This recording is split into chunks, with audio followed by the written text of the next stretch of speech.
Welcome to the John Cady Podcast. I'm John Cady, U.S. Navy retired, former minister. These last few episodes have been very important to me to get off my chest and share with everybody about what happens when leaving a high-control, high-performance, spiritually abusive organization. This will be the final part of this series, so I'll be talking about the process of rebuilding one's identity. And that's very important because after leaving, especially if one has been involved for as many years as I was, and the combined total time in the two organizations I was in, that was like 27 years. 27 years of my life was spent being fully invested and engaged in such religious environments.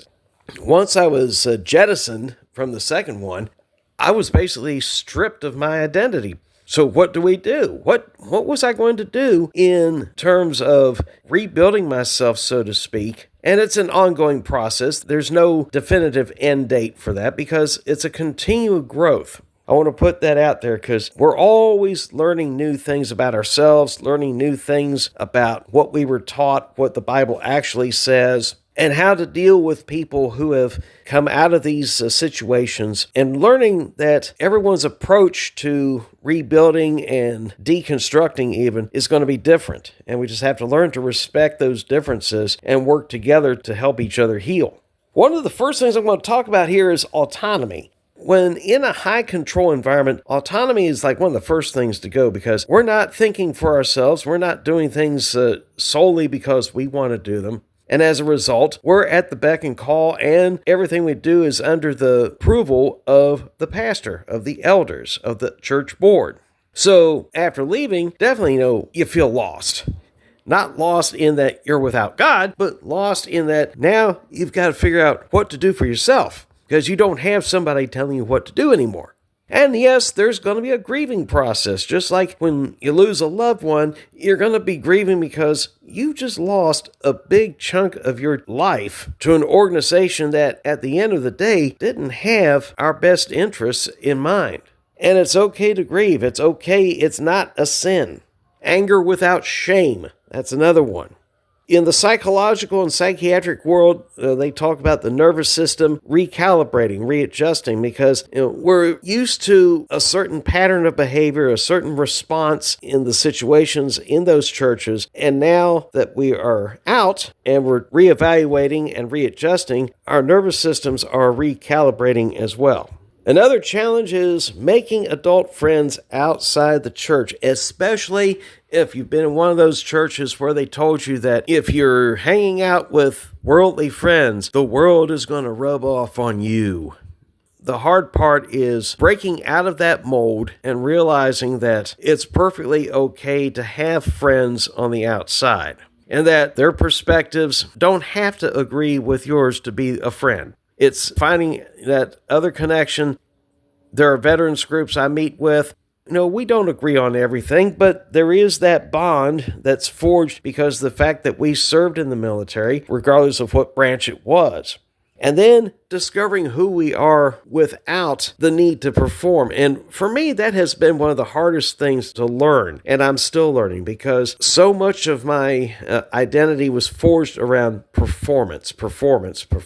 You have to do. And this even carried over to relationships.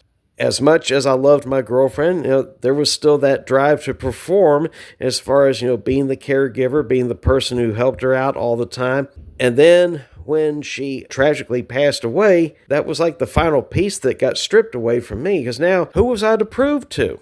Who was I to prove anything to now? All that is now gone. Who am I without the need to perform? And the closeness and brotherhood that was forged by a system, and now having to relearn and forge those intimate friendships and even relationships outside of that. Here we go. I'm going to wrap it up with this. Leaving a high-controlled church doesn't just change theology, it also changes the entire social universe that we're in.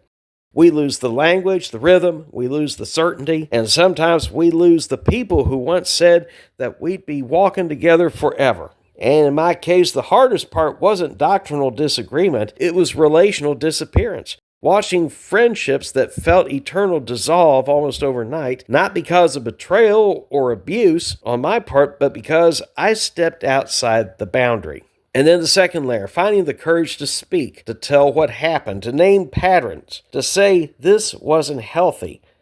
That's not easy when I was trained to equate silence with loyalty and questions with rebellion. And when message boards get shut down, when conversations are discouraged, when narratives are controlled, it reinforces something powerful that systems will protect themselves first. But what I've learned, if a relationship cannot survive honest questions, it wasn't built on love, it was built on alignment. If a community disappears when you think independently, it wasn't community, it was conformity. Rebuilding identity is slow, awkward, lonely, but it's real. And real is better than intense. And if anybody out there is walking this road, I want to reassure you, you're not crazy. And you're not defective, and you're not alone. That's why I engage in some of these other groups, and even if we don't agree on everything.